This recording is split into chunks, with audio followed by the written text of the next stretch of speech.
नमस्कार, खबरां दे इस बुलेटिन च तुहाडा स्वागत। मैं रजनी। पहला पेश ने चोणवीआं खबरां। प्रधानमंत्री नरेंद्र मोदी समरकांद विच मैंबरां मुल्कां दे सिखरले नेतावां नाल शंघाई सहयोग संगठन दे सम्मेलन विच कर रहे ने शिरकत। सम्मेलन तो आसे-पासे प्रधानमंत्री कई नेतावां नाल भी करनगे दवल्ली गलबात।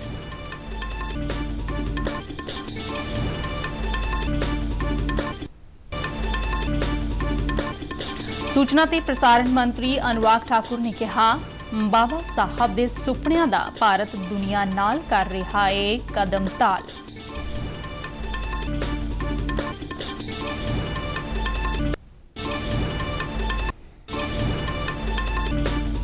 केंद्रीय मंत्री डॉक्टर जितेंद्र सिंह ने विज्ञान ते टैक्नोलॉजी विभाग दा डैशबोर्ड कीता लॉन्च।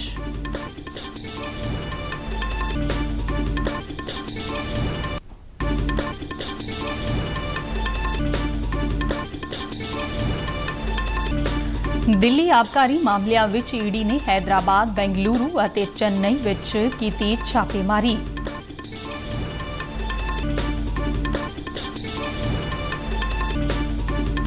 ਪੰਜਾਬ ਸਰਕਾਰ ਨੇ ਜੈਵਿਕ ਖਾਦ ਦੀ ਖਰੀਦ ਤੇ ਚੁਕਾਈ ਸੰਬੰਧੀ ਸਮਰੱਥ ਵਿਧੀ ਲਈ ਟਾਸਕ ਫੋਰਸ ਦਾ ਗਠਨ ਕੀਤਾ।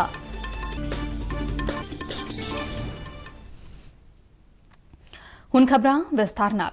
प्रधानमंत्री नरेंद्र मोदी उज़बेकिस्तान के समरकांद विच मैंबर मुल्कां दे होरनां सिखरले नेतावां नाल शंघाई सहयोग संगठन के सम्मेलन विच भाग लै रहे ने। भाग लैण वाले होरनां नेतावां विच रूस के राष्ट्रपति व्लादिमीर पुतिन, चीन के राष्ट्रपति शी जिनपिंग, पाकिस्तान के प्रधानमंत्री शहबाज शरीफ अते उज़बेकिस्तान के राष्ट्रपति शावकत मिर्जियोजेव शामिल ने। समरकांद की कांग्रेस सेंटर विच पहुंचण ते उज़बेक राष्ट्रपति ने प्रधानमंत्री मोदी का निघा स्वागत किया।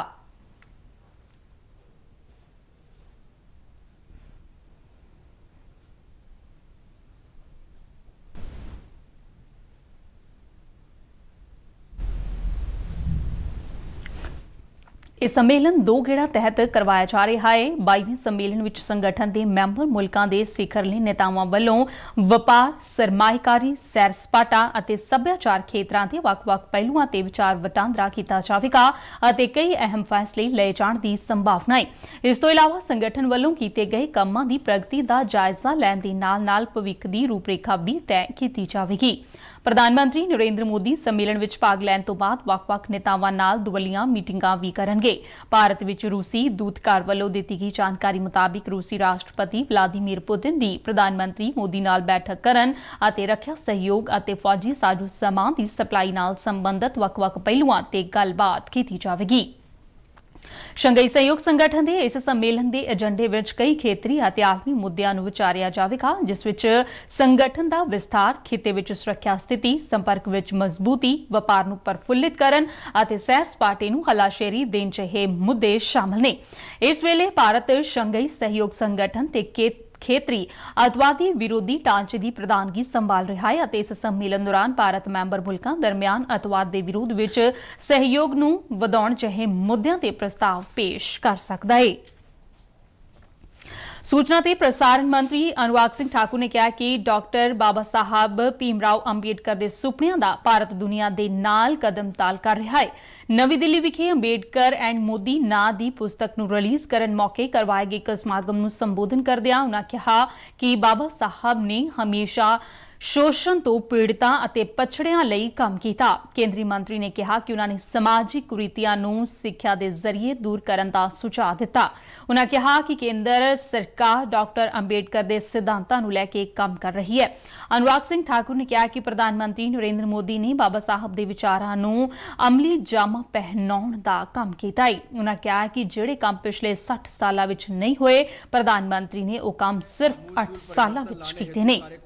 मोदी जी की सरकार बाबा साहेब के विचारों को सार्थक करते हुए विश्वास शिक्षा में आमूलचूल परिवर्तन लाने हेतु कार्य कर रही है और न्यू एजुकेशन पॉलिसी अपने आप में दिखाती है कि 34 वर्षों के बाद अगर देश में नई शिक्षा नीति आई है तो उसमें अपने आप में दिखाया कि कैसे मातृभाषा को कैसे प्राथमिकता दी गई है और जो बाबा साहब के विचार थे कि वंचितों को, पीड़ितों को शिक्षा दिलाकर, स्किल्स दिलाकर स्वरोजगार के अवसर और आगे बढ़ाने का काम करना है।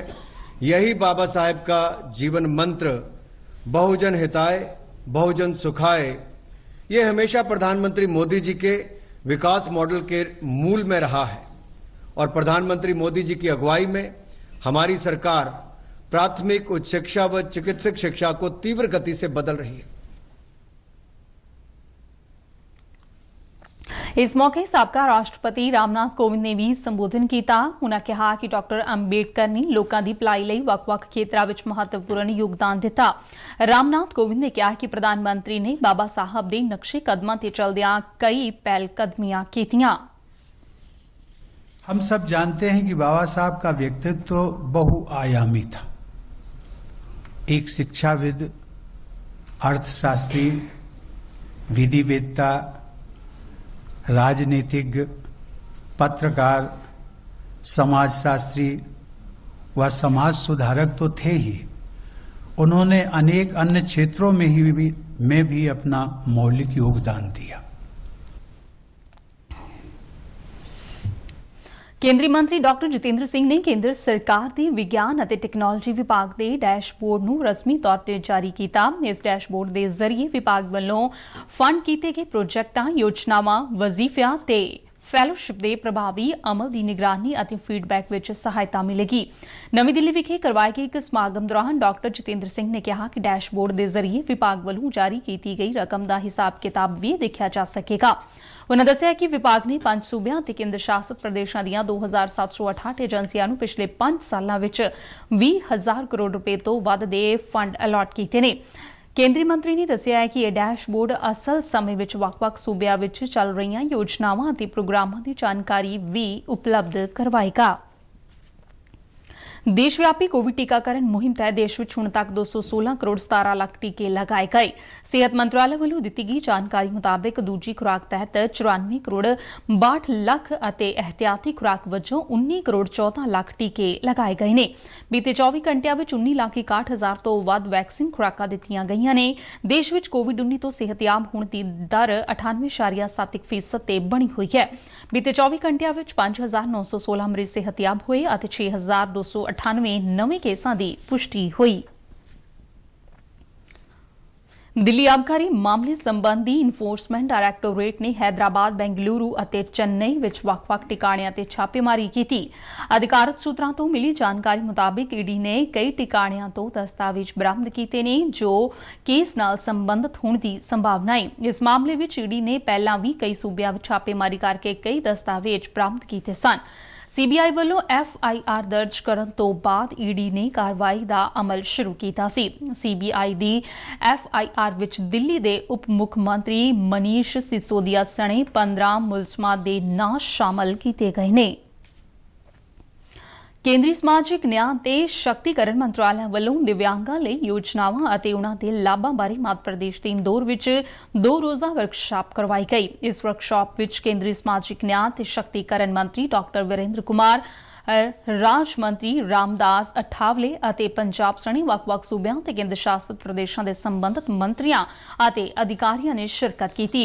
पंजाब के समाजिक न्याय शक्तिकरण ते घट गिणतियां बारे मंत्री डॉक्टर बलजीत कौर ने वर्कशॉप में भाग लैंदियां कई संबंधित मुद्दों नूं मंच ते रखिया।